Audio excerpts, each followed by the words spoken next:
MLops for Edge AI. So in this case, let us take a look at first. Let us talk about this particular idea of CRISP-DM. So CRISP-DM basically stands for Cross-Industry Standard for Data Mining.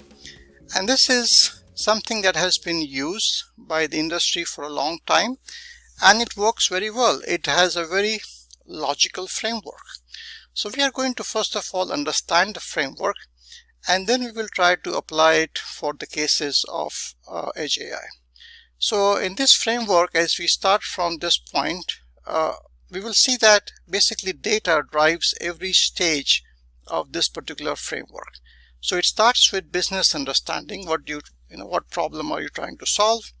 Acquiring data linked to that problem, preparing data for modeling purposes, and once the model has been created using the right kind of data, you would have to evaluate the model using the right kind of metrics. And once you are satisfied that the model does satisfy all the metrics, it would then get deployed.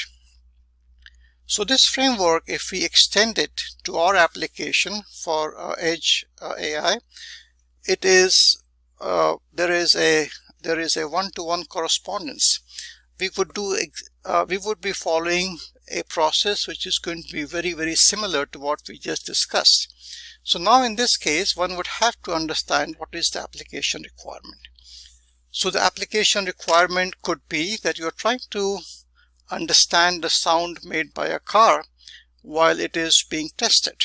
So first of all, you would have to get data from the car that you would like to see what kind of sounds are made as the car accelerates, decelerates, and so on and so forth.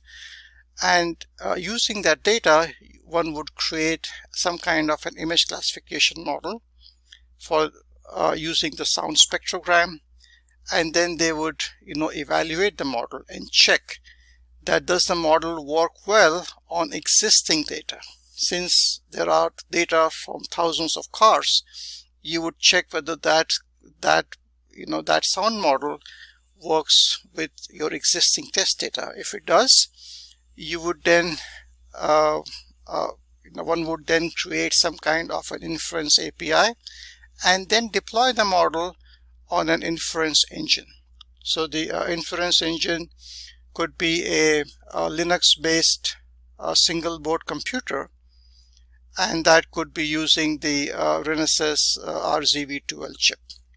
So once the model gets deployed, deployed at the edge, there are times that we would have to continuously monitor the model and make sure that it is working correctly.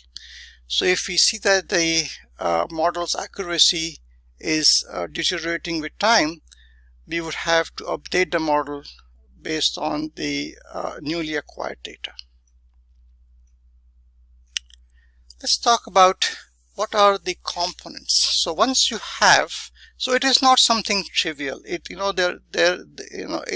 has to be a systematic approach, and to make the approach more systematic, there has to be a standardized framework, and this framework would take care of multiple things.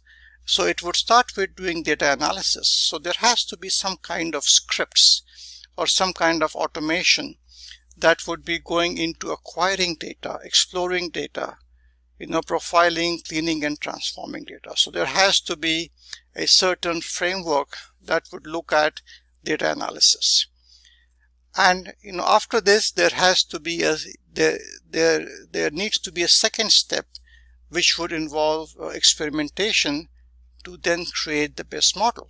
In this case, it would then require feature engineering, where one would be consulting with subject matter experts to find out what data does the model need to be successful. So in this case, you may have to add certain features more so that the model's accuracy gets better. And the third part could be some kind of a formal release process, so that that how to version the model and there has to be a process for deploying a model, because deployments could be happening on multiple platforms. They could be happening on a single board computer next to the machine. They could be happening on a large inference server, which is a centralized server that we talked about earlier, or it could be happening on a small microcontroller device mounted on the motor itself.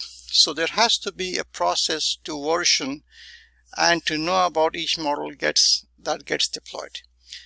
And the fourth step would be to, once the model gets deployed, would be to capture operational and performance metrics from the model, because this would be needed for retraining the model if the model becomes stale as such.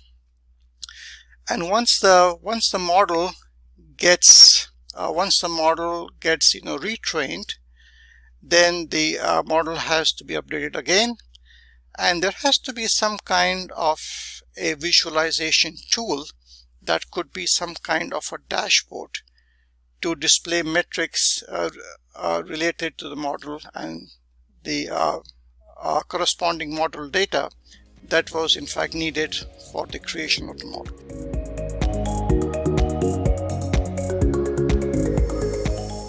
Doulos is a training company providing expertise and specialist training worldwide in all of the areas you can see on screen, from SoC design and verification, FPGA and hardware design, to embedded software and Python and deep learning.